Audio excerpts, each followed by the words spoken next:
Not all pain screams. Some turn into silence, others into overwhelming strength. Some people have learned to look fine, just so they don't worry anyone. But behind the control, the coldness, the extreme independence, there's a story. I warned you. When pain isn't understood, it hides and becomes behavior. And you know what's worse? Almost no one sees it.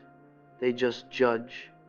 In our time together now, you are going to understand the 13 hidden traits of those who suffer too much and why these people behave so differently, often even from themselves.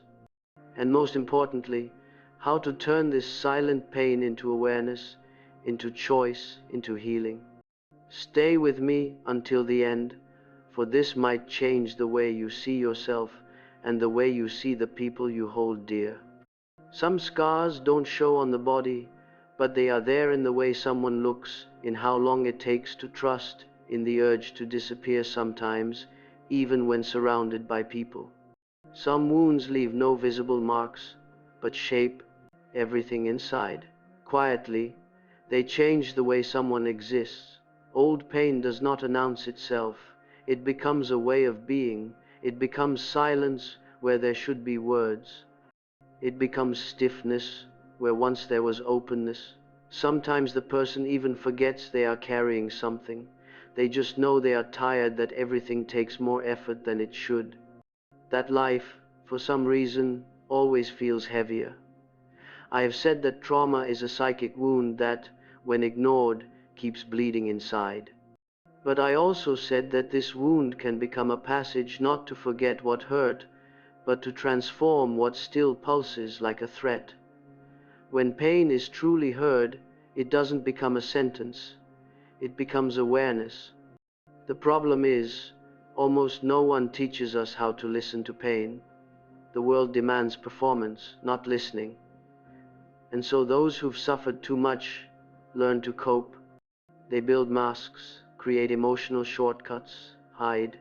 They go on living, sometimes even smiling, but something inside stays on, high alert, as if any touch could reopen what barely managed to heal. You might recognize yourself in many of these traits, or you might think of someone you love who suddenly makes more sense. Now, either way, what matters here isn't to analyze anyone. It is to embrace with more empathy, with more presence, and most of all with less guilt, because every behavior has a story behind it. No trait shows up out of nowhere. So if at any point during this discourse you feel a lump in your throat or the need to take a deeper breath, do not be surprised. It is just your soul recognizing a piece of itself. And that, as simple as it may seem, is already a huge step. Some people learned early on that depending is dangerous, that asking hurts, that counting on someone can lead to humiliation or abandonment. And so, as a response, the psyche builds a solution. The person becomes everything for themselves, strong, decisive, unbreakable, but inside, exhausted. I spoke of the false self as a structure the ego builds to survive when being who you are becomes too risky. It is a way of functioning that does protect, but also isolates. The person gets used to carrying everything alone, and the world, without realizing it, starts believing they actually can handle it all. But no one should have to handle everything all the time. That's why the first trait of those who've suffered too much in life is the armor of hyperindependence. It is not a sign of maturity. It is an old scar.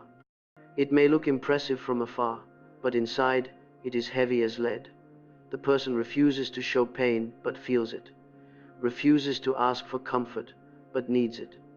They just don't know how anymore, or they are ashamed, or do not even remember what it is like to trust without fear. This rigidity spreads into relationships, friendships, work. Everything becomes performance. Everything becomes self-control. But there is a cost. The chest gets tighter.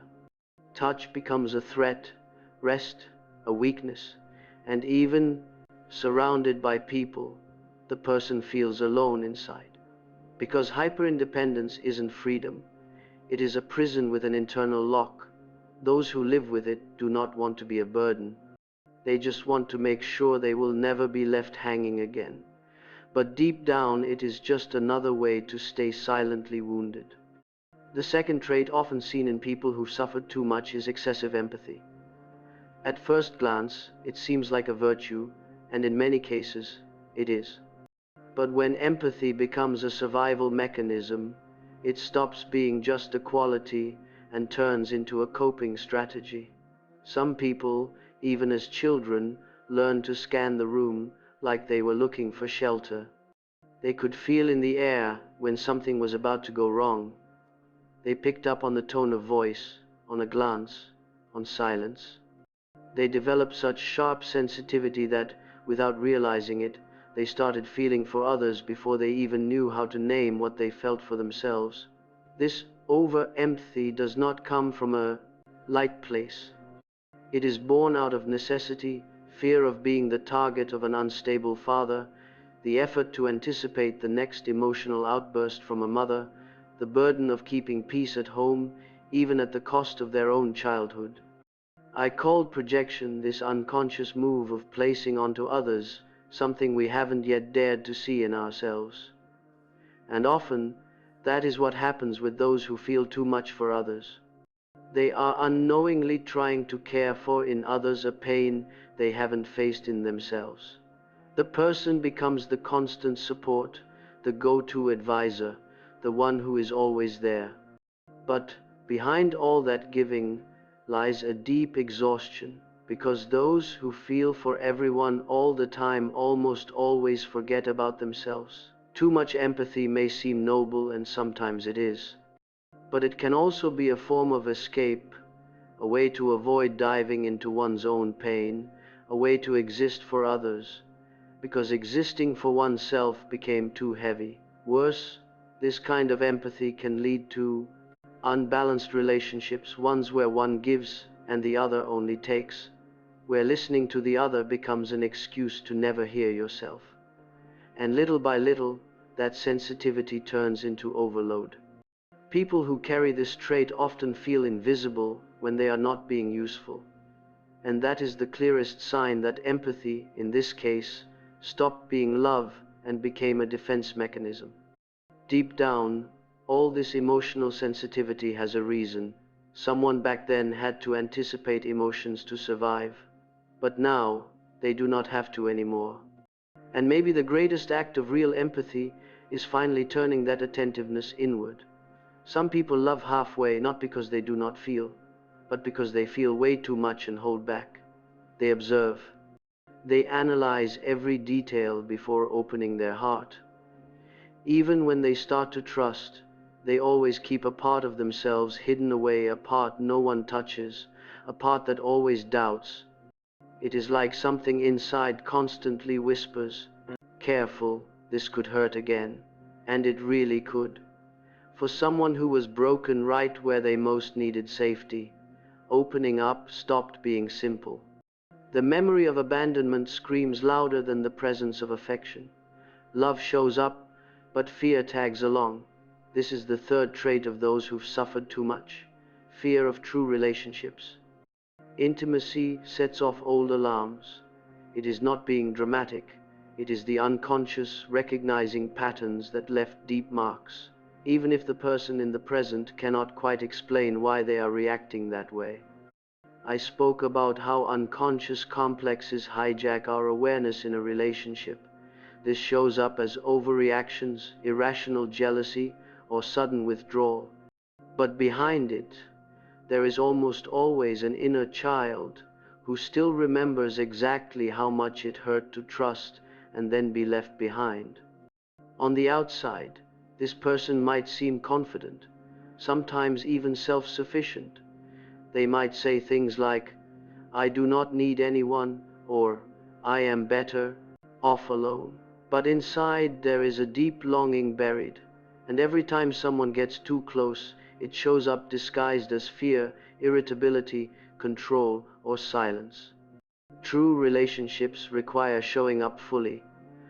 But for someone who has been through it, being fully present feels way too exposed.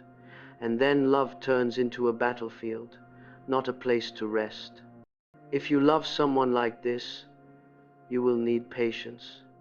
And if you see yourself in this, you will need courage not to dive in head first, but to realize that maybe, just maybe, the present does not have to be an automatic replay of the past. Not all love hurts. Not every approach is disguised abandonment. Sometimes it is just someone trying to stay. The fourth trait of those who've suffered too much is this: the persona of a strong person who breaks down alone. The appearance is balanced, the voice is firm, the gaze steady. But behind it all is an exhaustion no one sees, because showing tiredness feels like an unacceptable weakness, and showing pain not even an option. I call this persona the social mask we all wear, but when the pain is too big, that mask stops being a choice and becomes a permanent shield. The person becomes what the world needs them to be and forgets to be what they feel. The risk is that all these strengths become a silent prison. No one asks if you need help because everyone believes you have got it all under control, but no one can handle everything all the time. No one should. What looks like stability is often just containment. What looks like self-control is actually fear of falling apart in front of someone. And then life becomes this, holding everything together on the outside while slowly cracking on the inside. And when the breakdown comes, it comes alone in the shower, on the pillow, on the way home. No one sees, no one suspects, because the performance was so flawless. It does not even seem possible that something could be wrong. But it is. It has been too heavy for too long. Real strength isn't about never falling. It is being able to say honestly, today is hard, and trusting that someone will listen without judgment, advice, or pressure. Just listen. Maybe on that day, the armor starts to loosen. The fifth trait of those who've suffered too much is sensory sensitivity. Loud sounds feel overwhelming. Bright lights irritate. Crowded places drain. The mind tries to stay in control, but the body reacts first. The heart races. Breathing shortens. The urge to flee shows up without any clear reason. It is not being dramatic. It is not an exaggeration. It is that the nervous system has learned to live on high alert. Behind this hypersensitivity, there is a story, a childhood where danger arrived without warning, a trauma that turned the world into a threat, a body that, for a long time, could not relax. When emotional pain is deep and constant, the body does not forget. I said that whatever does not come to consciousness returns as fate. In the case of old pain, it comes back as physical sensations. The body speaks what the soul hasn't yet found words for. This sensitivity makes someone notice what others miss. A background sound that feels aggressive, a smell no one else picked up on, a glance that lasts half a second too long and feels like judgment. It is like living with all the senses always on, even when there is no real danger. It is exhausting and often confusing because the people around do not understand why that place felt off, why that party was too much, why that conversation left someone drained. But for the one who feels it, everything is stimulus. Everything hits at full volume. This sensitivity can be a gift when well understood. Many people with this trait are intuitive, perceptive, deeply aware, but when it is rooted in trauma, it becomes a burden. The body becomes a silent battlefield reacting to threats the conscious mind has already forgotten, but the soul still holds. Healing begins when we acknowledge how pain impacts the body. When we understand that discomfort isn't weakness, it is memory, and that an exaggerated reaction to stimuli might just be an old scream asking to be heard. Not every discomfort is random. Sometimes It is just the body saying it was too much for me once, and I am just trying to protect you. The sixth trait of those who've suffered too much is the obsessive need for control, and it is not because the person is bossy, rigid, or controlling in the usual sense. It is because, at some point in life, chaos was overwhelming, and they learned that if they do not control everything, everything falls apart. Control becomes a way to breathe, planning every step, anticipating every outcome, triple-checking everything. It is not about power, it is about fear. Fear of being caught off guard again, fear of reliving something that already costs too much. On the outside, it looks like efficiency, organization, responsibility. But inside, it is constant tension. There is no rest. Because even when everything is fine, the mind is still racing. What if something goes wrong? What if I am forgetting something? What if I said? The ego tries to control exactly what the unconscious doesn't want to face. And in this case, control becomes a barricade against life's unpredictability, against the feeling of helplessness that once took over and never fully left. People stuck in this control mode struggle to relax. They hate delegating. They fight to accept the unexpected because, to them, surprises are not just inconvenient, they are emotional threats. They disrupt more than routines. They shake the psyche. Often, they do not even realize how trapped they are in this mechanism. They just feel constantly tired, always overloaded, always fixing everything even when no one asked. And this comes at a cost. Relationships become tense. Small decisions feel huge. The present is never enough because the mind is always 2 steps ahead trying to predict. At the core, this obsession with control is not a sign of strength. It is the mark of a soul that once felt completely powerless against pain and is now trying to make up for it. But life, that wild, mysterious force, cannot be controlled. It can only be lived. And living requires trust, not blind trust, but a small, possible openness, the trust that maybe, just maybe, not everything needs to be controlled to work out. Healing does not come from dropping control all at once. It comes from realizing, little by little, that it is possible to exist without being afraid. Everything will collapse. Letting go of control is like turning off the lights in a room where you used to sleep with everything on because you were scared of the dark. At first, it is unsettling. Then, it might become rest. But rest does not always come with noise, people, or conversation. Sometimes, real relief arrives when everything quiets down. When the outside world stops demanding, pressing, touching. That is the 7th trait of those who've suffered too much, silence as a refuge. It is not isolation out of disdain, it is a need for space, for pause, for time to hear your own breath without being invaded by expectations. Silence becomes shelter, a safe place, a kind of cocoon where the soul tries to reorganize itself, and that can be hard to understand for those who live outward.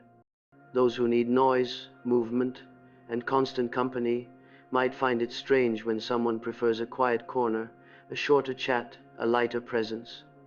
But for those who have weathered internal storms, silence is not emptiness, it is repair. I recognize the symbolic value of retreat. I saw withdrawal as a psychic process of death and rebirth. When everything feels like too much, the soul pulls back like someone shielding a wound from touch, not out of coldness, but for survival. And silence is not just the absence of sound. It is the absence of judgment, of demands, of masks. It is a space where nothing needs to be explained, where pain can simply exist without an audience, without pressure to heal fast. But over time, that silence which started as healing can become a wall. What was once a pause becomes a pattern. And the risk is that silence starts to mean solitude, and solitude, forgetfulness. That is why this trait requires care. Not everyone who goes quiet is okay. Sometimes, They are just too tired to keep trying to fit into a world that never stops talking. The path is allowing that silence without guilt, without needing to explain, also knowing when to crack the door open, to let someone in, someone who will listen, who will stay. Because silence can be home, but it also needs a door. Now, have you ever realized how saying, "I trust you," can seem simple? But for someone who was hurt while trusting, those words feel heavy. The gesture gets stuck in the throat. The emotion locks up the entire body, not because the feeling is not there, but because the risk feels too big. The eighth trait of those who've suffered too much is a heart that is overly guarded, locked, actually protected with everything it has got. And not out of malice, pride, or indifference, but because the last time it was open, it hurt, and it hurt deeply. The ego learns to protect itself. It builds invisible filters. It evaluates everything before it believes. It doubts before it surrenders. It analyzes gestures, tone of voice, even the delay between one message and the next. Love arrives, but it goes through a brutal screening before being accepted. And it is exhausting for both the one who feels and the one trying to love them, because affection never flows easily. There is always hidden weight, tension. Can I really trust this? The soul lives like someone sleeping with one eye open. I spoke of the difference between living from fear and living from trust. And here fear became the lens. The person sees everything through the memory of pain. And even when everything is fine, something inside says, "Be ready. This could change." It is as if the unconscious does not know that time has passed. It still reacts as if the threat were there, even when it is not, even when this time the other person is kind, present, gentle. Distrust becomes a way to avoid pain. But it ends up blocking the real experience of love, because there is no deep connection without some form of surrender, without risk, without opening the door for someone to come in. And the most ironic part, the ones who guard their hearts the most are usually the ones who long to love and be loved the deepest. They just do not want to feel it all over again. They just want to protect themselves. But overprotecting also hurts. The key might be in testing slowly, trusting a little, seeing what happens, taking a step, not opening everything, but also not running away. Because maybe, just maybe, this time, love did not come to hurt, it came to stay. The ninth trait of those who've suffered too much is a sense of justice, sharpened by pain. It does not come from books or grand speeches. It comes from first-hand experience with injustice, betrayal, being silenced, helplessness, and no one stepping in to protect you. A soul that has been crushed by injustice learns to smell it from far away and will not tolerate it anymore. The slightest spark of disrespect sets off an old alarm.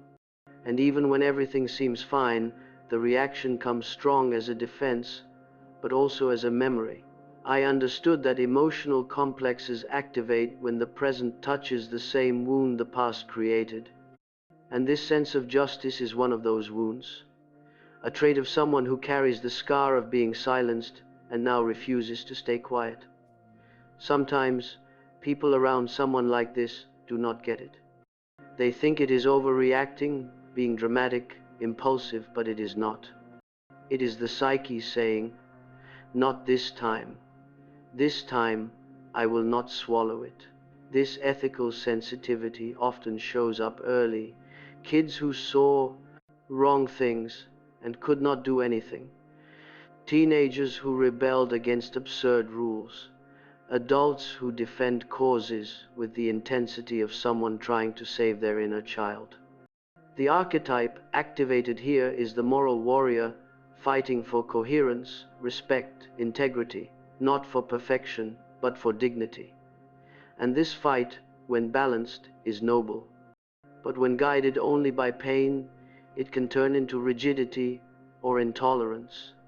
The challenge then is this: to keep that sense of justice without letting it become armor against the world, to use the sword but also know when to lower it, when to listen, when to embrace. Because those who have been hurt by injustice know exactly how it wounds. And for that very reason, they have the rare chance to do things differently, to be the kind of presence that protects without punishing, that fights without getting lost in the war.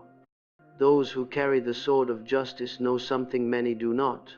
Pain sharpens perception, and not just to spot injustice, but also to notice what no one else sees. Because those who have suffered too much develop a radar for other people's pain, even when it is disguised as silence. There are looks that cut through, not because of what they say, but because of what they quietly perceive.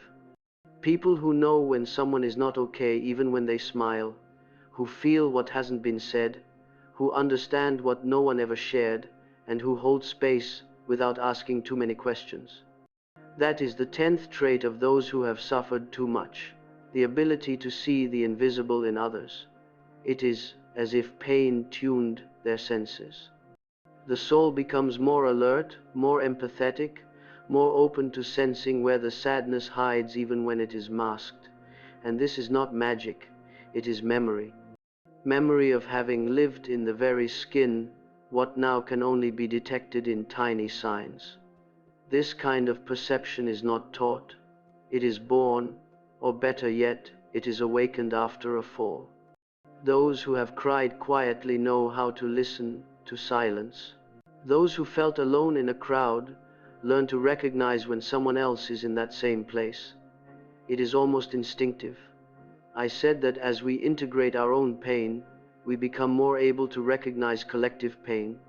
That is exactly what this trait is, a kind of emotional radar that does not seek to be noticed but shows up when needed. And often, it makes all the difference.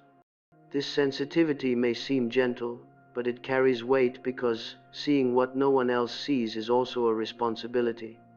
And those who feel too much for others often forget about themselves. They absorb, they care, they get involved, and they disappear. The key is balance, to see others without losing yourself, to be present without dissolving, to feel with someone and not carry everything alone.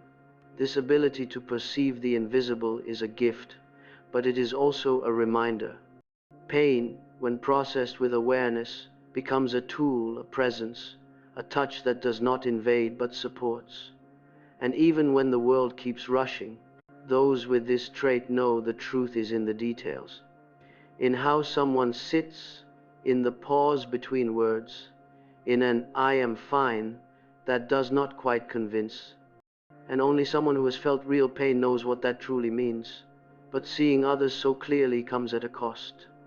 While you are reading people's eyes, gestures, tones of voice, something inside whispers, what if, in the end, you are just a burden? Have you ever caught yourself apologizing for something small or for nothing at all? Have you ever felt that just by being there, taking up space, you were already too much? The 11th trait of those who have suffered too much is this, the deep fear of being a burden. It is a quiet feeling but constant, a kind of silent shame for existing with all your needs, hurts, desires. Those who carry this fear almost never talk about it. But it shows in every attempt to shrink to fit, in every "I am okay" suggested to not worry anyone, in every time they swallow their tears so no one thinks they are weak. This trait usually starts early, when emotional pain was ignored or turned into a problem for others. Kids who heard "stop crying," "don't be dramatic," or were simply treated like they did not matter, grow up believing that feeling is a burden and that they themselves are an inconvenience. The adult who comes out of that is kind, helpful, responsible, but constantly afraid of being too much. They feel guilty for asking for help. They feel bad for taking up space during moments of weakness. They live trying to make up for the simple fact that they exist. I called this unconscious guilt, something born from a wound so deep that the ego shapes itself around it. And in this case, the wound says, you only have value if you do not get in the way. The person learns to justify themselves constantly, to soften their own pain, to minimize every need. Sometimes, even the love they receive becomes uncomfortable, as if they are taking the place of someone more deserving. But living like this is like walking afraid to leave footprints, existing as if you need permission just to breathe. The truth is, no one should feel guilty for needing. Needing is human, being tired is human, and being vulnerable is too, recognizing that fear is already part of the healing. Because when you understand that taking up space is not an offense, it is a right, something shifts, the weight gets lighter, the soul stands a bit taller, and life stops being a constant effort not to bother anyone. You do not have to earn affection. You do not have to explain yourself so much. Being here is already enough. And even with all that fear of being a burden, your soul still finds refuge in the unnoticed details, in the warmth of a hot coffee in your hands, in a good morning no one else gave. Because those who have lost a lot learn to treasure the smallest things. And that is where healing begins to smile. A warm cup in your hands, the late afternoon light coming through the window, that simple message, "Did you get home safe?" The sound of rain while the world outside keeps spinning. The 12th trait of those who have suffered too much is the ability to appreciate the little things. It is not romanticizing pain. It is what pain leaves behind when you go through times where everything feels like it is falling apart. When chaos takes over, the simple things take on new meaning. The small no longer feels small. It becomes a sign of life, of peace, of presence. Those who have been shattered learn to recognize beauty where others just pass by. The soul develops a kind of quiet gratitude, not for the pain itself, but for what came after, for the pause, for unexpected affection, for the stability that once felt impossible. I spoke of the archetype of the wise one, someone who, after facing the shadow, returns with a new way of seeing the world, more humble, more attentive, more present. That is what happens here. The person does not need much to feel, and when they do feel, they feel it fully. This sensitivity shows up in the little things. The person who smiles when they see the sky change color, who truly thanks you for coffee made at just the right moment, who cries at a song because it reached a place they did not know still hurt. And sometimes this is mistaken for fragility. But it is the opposite. It is depth. It is emotional maturity. It is having survived chaos and still holding on to tenderness. The ability to appreciate the little things is a trait of someone who knows what it is like to lose everything and now sees the value in things before they are gone. It is a fuller presence, a silence that knows how to listen, a look that gives thanks even before asking. And the final trait of those who have suffered too much is the need for purpose after the pain. Surviving is not enough. The soul wants to understand why. It wants to turn pain into direction, to make sense of what once felt like pure devastation. It is common that after going through something really hard, a person begins searching for something bigger than themselves, a reason to keep going, a way to ensure it was not all in vain. And that reason is rarely grand, but it is deeply true. It might be helping someone else who is going through the same thing. It might be creating something new, writing, caring, teaching, healing. It might simply be being there for someone the way no one was for them. But there has to be a why. Pain wants to become path.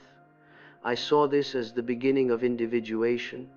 When someone stops being a prisoner of their own story and begins turning it into awareness, into purpose, into offering. This trait shows in how the person begins to show up in the world, less concerned with appearance, more connected to truth. They know life is short and that staying here comes at a cost, so they make it count. They give meaning even to what once felt unbearable, and know that does not mean the pain is gone. It is still there as memory, as scar, but it no longer dominates. Now it points, it shows the way. Those who feel this start to look back and realize that even broken, they kept going, that even wounded, they still cared, that even not knowing exactly how they turn suffering into presence and presence into purpose. And it is not about being a role model or appearing strong. It is about, little by little, no longer just surviving, but beginning to live with intention. This need for purpose is not an escape, it is growth. It is the birth of something new in the soul, a thing that says, I went through it, but that is not all I am. And from that place, life begins to bloom in a whole new way. You are not your pain, but you do not need to hide it either. There is a strange strength in the way we survive, a kind of raw wisdom forged in the background of the soul, without applause, without witnesses. Every trait we have talked about is a reflection of that, of what you did to stay on your feet, of how you found a way to keep going even when every part of you wanted to stop. Some of these traits became shields, others compasses, some turned into weight, others into gifts. But all of them, without exception, were born as an attempt to protect something precious in you. I said the tree that reaches to heaven must have roots that reach down to hell, and that is exactly it. Everything you have blossomed into has everything to do with what you have endured. You are not wrong for having these marks. You are alive, and being alive after all you have been through is already a strength the world rarely sees, but one that exists, pulses, and deserves recognition. This is not about saying everything is healed, nor that everything will magically fall into place now. But maybe, for the first time, you can look with a little more kindness at those parts of yourself you have learned to hate because they were trying to protect you too. You do not need to hide anything anymore, or stay on guard all the time. The pain that shaped you does not have to lead the way any longer. It can now walk beside you in silence. As you keep going with more awareness, with more freedom, and with the understanding that what once felt like weakness was just a way to not give up, you kept going. And that says a great deal. If this discourse spoke to you in any way, if you saw yourself in any of these traits, or thought of someone who carries these marks, let the depth of this knowledge guide your way. We will keep exploring these deep paths of the psyche, pain, and healing always, with respect, simplicity, and truth. And if you have received this knowledge until the very end, remember this simple but meaningful phrase, my pain taught me to. Carry this awareness with you, and perhaps someone else will perceive your understanding and feel a little less alone. Go forth and tend to your soul. You deserve it.